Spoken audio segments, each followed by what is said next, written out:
Selamat pagi pemirsa, kembali lagi bersama saya Pinta Martusoliha dalam Kilas Terkini. Kami hadirkan rangkaian kabar utama dari wilayah Bogor dan sekitarnya.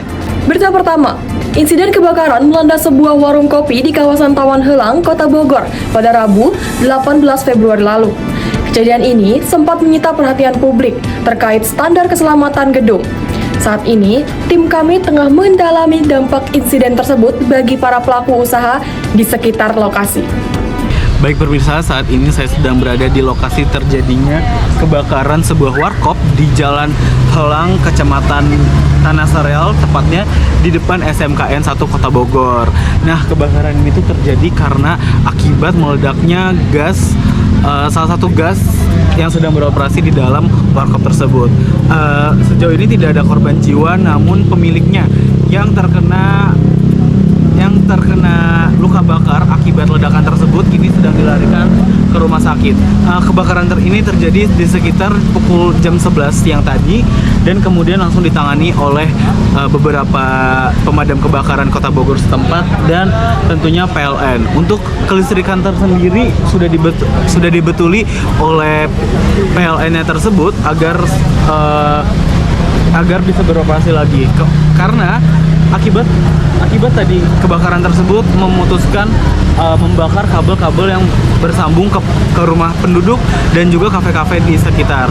Nah, jadi PLN sudah membenarkan atau membetuli aliran-aliran listrik untuk ke rumah tersebut dan beberapa kafe di sekitarnya. Pokoknya saya mah lagi di depan jagain parkiran. Meledak, pas meledak, saya langsung nengok api semua.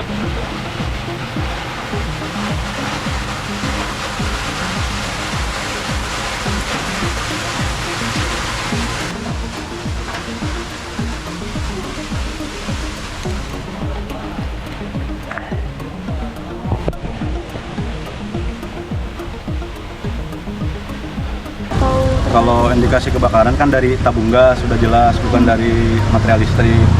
Cuman kan kalau kita lebih ke perbaikannya nih sekarang, ini kan ada beberapa yang terdampak juga, kayak rumah ini nih yang sebelah nih. Dia kan kabel yang dari tiang ke rumahnya tuh, atau SM-nya ya, dia kan kebakar. Otomatis kita ajukan pergantian, kita ganti. Nah ini diusahakan nyala nih rumah ini, sama yang beberapa lagi, cuman tanpa yang kebakar ini. Kalau diputus mungkin tadi dia penanganan pertama udah pasti diputus dulu arus listriknya. Semuanya?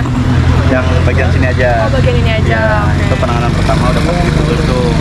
Nah, perihal udah diputus, udah tidak ada arus, tetap kan masih kebakar karena di sini api belum padam. Seperti itu, tapi sopor untuk jaringan aman dulu gitu. Jadi nggak merambat dari listrik juga gitu karena udah diputus duluan. Nanti ngecek-ngecek kan ya Pak? Nah kalau tadi kan kita inspeksi dulu tuh, kita cek dulu kalaupun misalkan ini disambung aman nggak. Nah kan kita cek dulu tuh ke belakang. Nah kalau bangunan yang ini sama yang belakang itu udah pisah sama yang kebakar ini, jadi kalau disambung juga aman.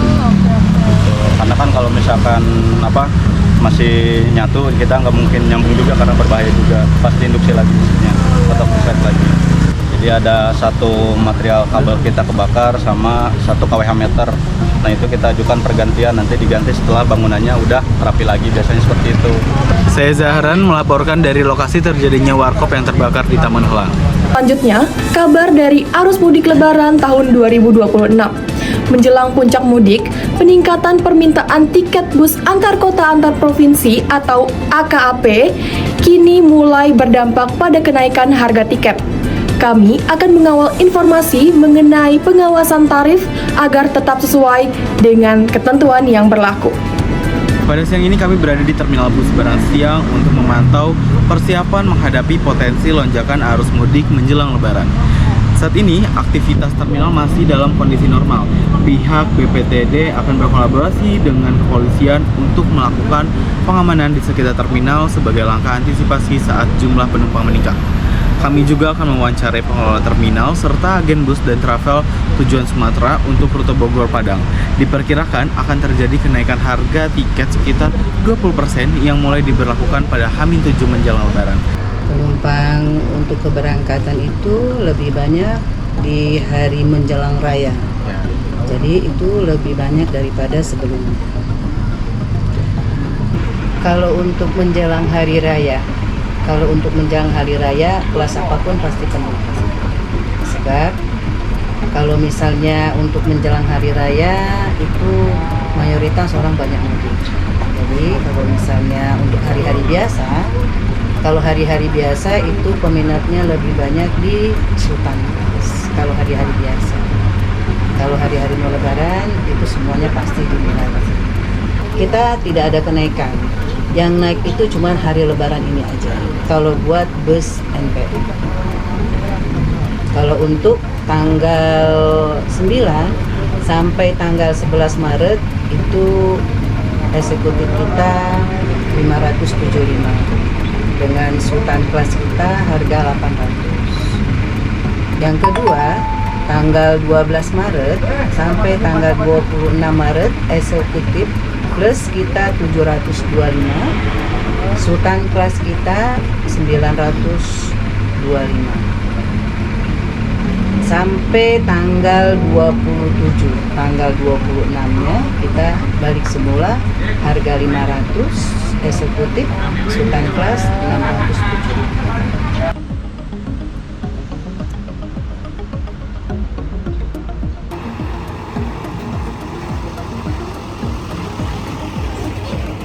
Kalau untuk puncak arus mudik seperti di tahun-tahun yang lalu diprediksikan itu mulai H-7.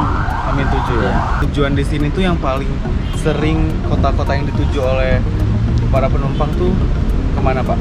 Kalau untuk di wilayah Jawa Timur mungkin di Blitar, di Surabaya.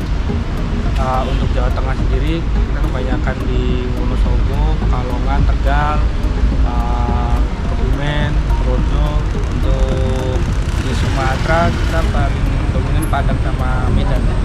Persiapan bagi penumpang kita sediakan ruang tunggu di beberapa tempat di Terminal Barang Siang. Ada juga kita bantuan dari TNI Polri buat pengamanan. Dari Terminal Barang Siang Bogor, Zahran melaporkan. Sebagai penutup, kemeriahan perayaan Cap Gomeh di kawasan Surya Kencana, Kota Bogor, ribuan warga tumpah ruah menyaksikan arak-arakan budaya, pertunjukan barongsai yang mencerminkan keberagaman di kota hujan. Sebuah simbol akulturasi budaya yang diminati masyarakat setiap tahunnya. Selamat malam pemirsa. Di sini saya sedang berada di kawasan Surya Kencana Bogor yang sedang dilakukan perayaan Cap Gomeh yang tadi sudah dilalui pembukaan oleh Bapak Wali Kota Bogor, Pak Deddy Rashim, kemudian Pak KDN juga turut mengunjungi dan juga memberi sambutan. Kemudian ada Bapak Wakil Menteri juga, Bapak Bima Arya, dan Bapak Menteri-Menteri Kebudayaan lain. Sekarang kita sedang melakukan parade. Parade ini di parade ini ada barongsai, riong, dan juga menampilkan budaya-budaya yang ada di Indonesia.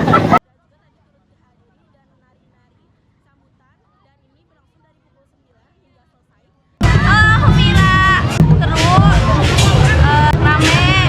Tadi sih kan barongsai asik banget lah. Iya. Jumlah personil untuk khususnya Satlantas Polresta Bogor Kota sebanyak 94, tapi kami juga dibantu dengan jajaran Sabara, dibantu juga dengan jajaran Dinas Perhubungan Kota Bogor, dibantu juga dengan rekan-rekan dari TNI melaksanakan pengamanan perayaan Cap Gomeh. Untuk rekayasa lalu lintas kami juga melaksanakan beberapa rekayasa yang dimana di pertigaan Baranang Siang kami melaksanakan rekayasa tekuk ke kiri Jalan Pajajaran agar yang dari keluar tol Bogor tidak langsung mengarah ke Bujang, jadi kami arahkan ke Jalan Pajajaran. Demikian kilas terkini untuk edisi hari ini. Saya Pinta Maratu Soliha pamit undur diri. Selamat melanjutkan aktivitas Anda.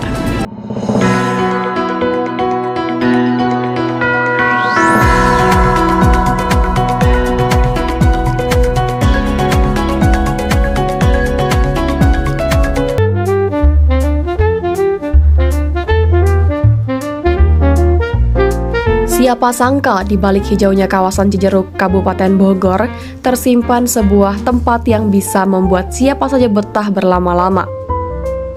Bukan cuma soal kopi dan makanan, di sini pengunjung juga bisa menikmati suasana farm yang asri, lengkap dengan berbagai hewan yang bisa diajak berinteraksi secara langsung.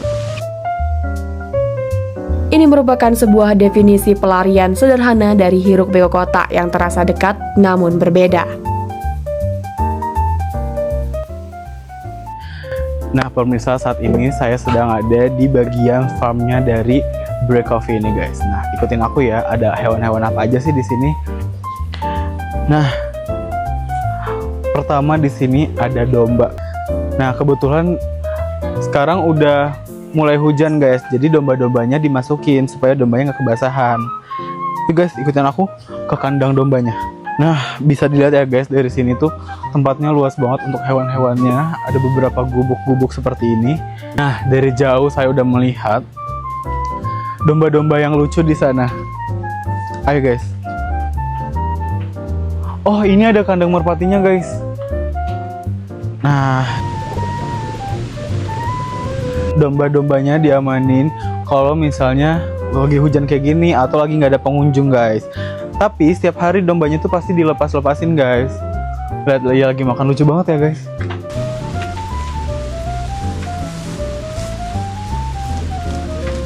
Nah teman-teman, untuk kandang yang besar ini untuk apa sih guys? Lihat, ada sepasang burung merak.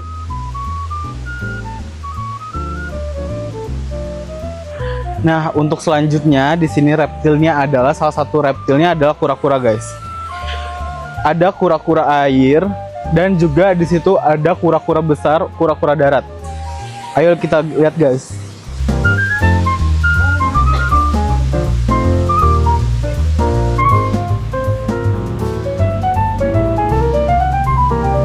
Awal mulanya sih standar ya, kayak kafe-kafe kebanyakan.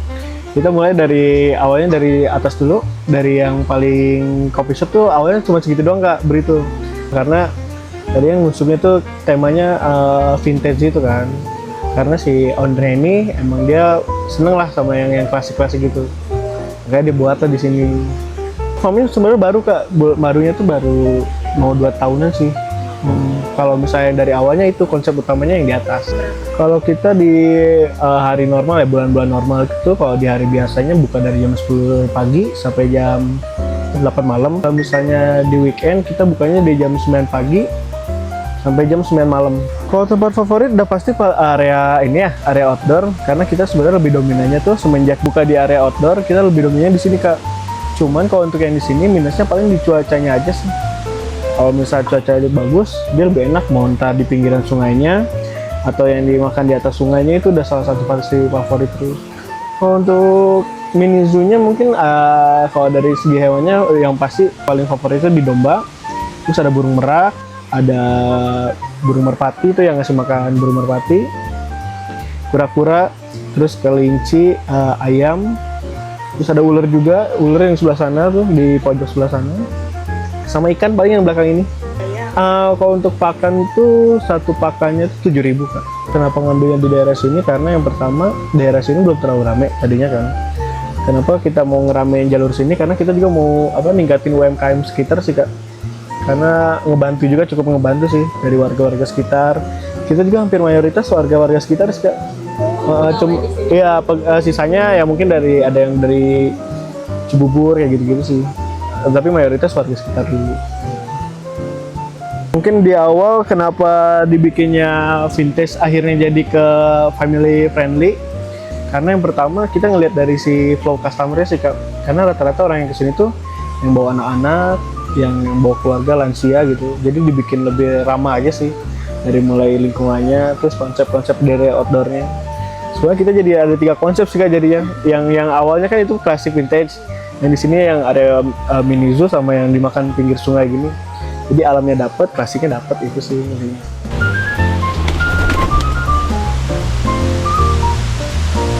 Oh, aku dari TikTok sih, awalnya dari search nyari restoran view dengan sungai ini seperti apa sih, dan muncullah tempat ini. Ya kenapa ya, soalnya ini kafenya tuh unik banget dari antara yang lain kan. Mana ada sih kafe yang kayak ada nuansa alam seperti ini, dan makanannya juga oke banget lah. Dan juga free masuk juga ke sini dengan view alamnya yang oke sih.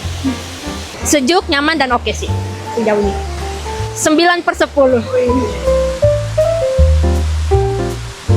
Tak heran jika pengunjung selalu pulang dengan senyuman. Dengan berbagai fasilitas yang lengkap, mulai dari area bermain hingga zoo mini yang bisa dinikmati semua usia. BRI memang dirancang untuk semua kalangan dari anak-anak, orang tua, hingga lansia pun bisa menikmati suasana di sini dengan nyaman. Satu tempat, satu kunjungan, tapi pengalaman yang didapat terasa jauh lebih dari itu.